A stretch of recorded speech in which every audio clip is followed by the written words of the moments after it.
Good morning. This is my rather small hotel room. I won't show you the details of the bathroom. It's small as well. But had a good night's sleep last night, and I just want to show you what my hotel looks like. Pull the card out here. And my room is right off here. And this is actually interesting because this is all out in the open. And I'm not sure what that noise is, but it is rather humid. As you can't tell, but I can tell it's humid.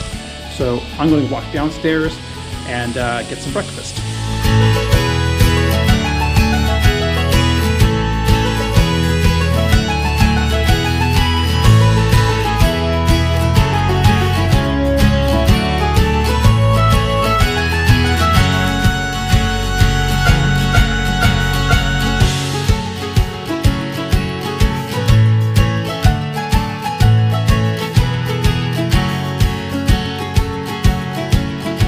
Well, I'm here at the castle now. So part of this is reconstruction work, part of it's original.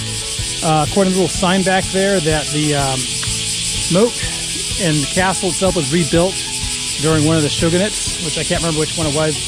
It begins with a T. So they said that only 2 of the original turrets, like I think like this right here, are original. Everything else has been reconstruction because they've lost it during certain parts. Sometimes during World War II, other ones earlier during the restoration. As you can see, this is really nice. And if you can hear that noise, that is the Japanese version of cicadas. So I actually walked by a tree, looked inside of it, and you can actually see these big winged insects, you know, chirping away there or rubbing their hind legs. And my only question is, where are all the geckos and lizards? Because I'm assuming you'd have some sort of wildlife, either being birds or lizards, would eat the thing. So if you hear any of these videos going forward that have a lot of noise in the background, you know that's what it's caused. It's caused by these insects. And it is humid, very humid right now. So I'll talk to you later.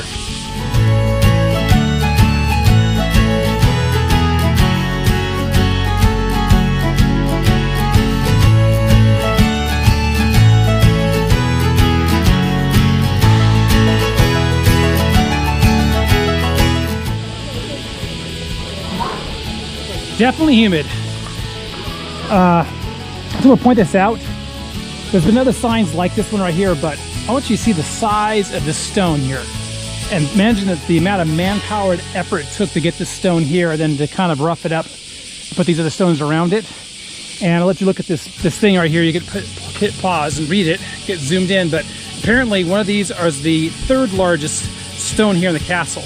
And on the way in, I passed the 4th largest stone. But once again, you gotta imagine the amount of effort it took and human manpower and labor just to get stones this size, let alone that size, up in a position.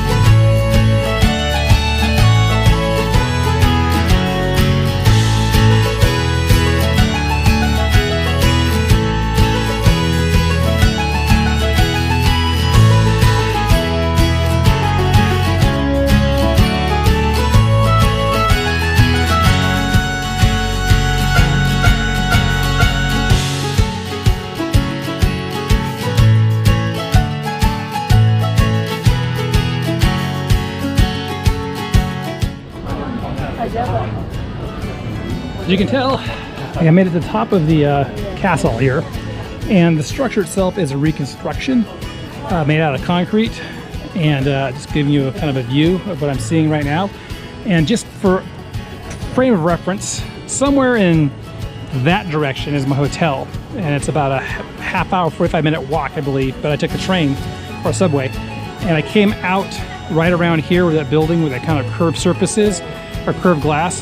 Then I walked around the outside edge of the castle perimeter where there's an outer moat, through one set of gates, coming through and then winding my way past this building right here with the green roof, in through the secondary set of gates, and this museum of some sort right here, which seems a little bit out of place with the architectural style of the castle. and then you wind your way through here, and then that's where I got my tickets, down there, and you come up to this courtyard. Right there, if you can barely see it, right there in the corner, that is a well that goes down 55 meters. And then there's a courtesy elevator to get you up here. And there's actually an elevator inside the building here if you want to go up and down, if you need true wheelchair accessibility or kids with strollers. And just to give you a flavor, this is the part of the inner moat, and there's actually an outer moat beyond all that grass you see there. There's actually an outer moat that I crossed over to get into the castle proper. So, wow, it's very humid.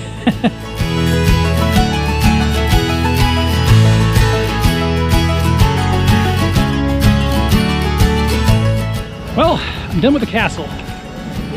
I'm just here exiting the building. Turn around and talk, walk and talk here. Actually, turn around, let you see what I'm seeing. No, this is actually a very interesting place to go visit. Like I said, this whole thing right here, I think is all new. I'm not sure when it was built, but there are some models of what the castle looked like, and there was two distinct phases. There was an earlier phase where it was controlled by one given clan and was built up, but then subsequently there was another war, and a different clan or different organization, you want to call it, shogunate, took it over or conquered it, and they totally rebuilt the place. And so they thought originally that part of the outline of the castle you currently see now was from the earlier period, where it turns out all those earlier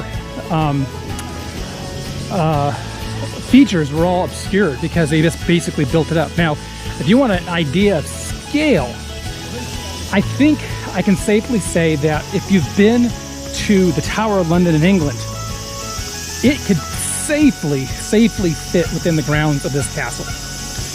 The main grounds right here, I'm leaving right here now. So maybe the Tower of London is a little bit larger, but the larger overall grounds of the castle, surrounded by two moats, definitely the Tower of London would fit very easily into it.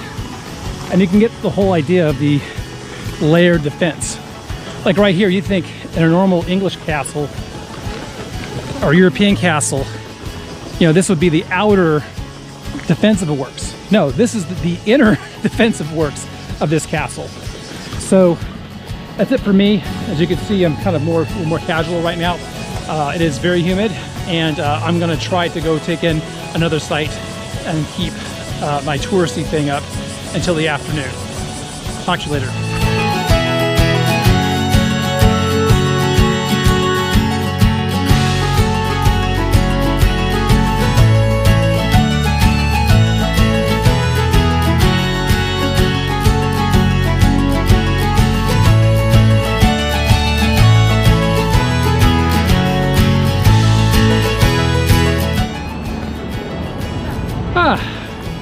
I've climbed the tower, and it's a very interesting ride. One little elevator ride up to the base of it, then there's an elevator that takes you all the way up, straight up inside of it, just to give you an idea of the height that we're at. And I believe way up there in the distance, I don't know if you can see it, there's a pagoda kind of sticking out. That's, I think, Osaka Castle, where I came from earlier today and took the subway to get here. And some of you may know I am not a fan of heights, so it definitely makes me feel a little bit on the uncomfortable side, but let me just walk around so you can get an idea what Osaka looks like. And it is definitely humid and warm. This is where I came up to get to this little observation deck. So I actually had to pay the extra 300 yen, a whole, what was it, $2 more to get to this level. But it is definitely a little on the hazy side, as you can see. This gives you an idea of what Osaka looks like. Once again, not a fan of heights, but it's okay. Oh, by the way, I'm safe. I know I'm safe because even though this is glass, there's a floor right underneath me, and you can see that's the one place I am not going to go, is out there on the edge. I may be crazy, but I'm not insane.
Well, this Ryan's my end of the day. I met this lovely guy from France. Yeah. And then he told me, and the person who works behind the bar, about this place, but you saw the pictures. I'm out of here. Take care, gentlemen. So, but I found this wonderful place here with the music and everything from this other craft beer place. So I spent my evening where I went to the craft beer place, had a few beers, and then you can see this is just a typical neighborhood here in Osaka. I mean, this is what you get right here. This is the kind of flavor and feel. But came over here, had some more craft beer. The owner has a band and he plays on Friday nights. So this is actually kind of cool. So now John has to navigate about 15 minutes to a train station or a subway station, and then I'm going to go back to my hotel. So I'll talk to you later.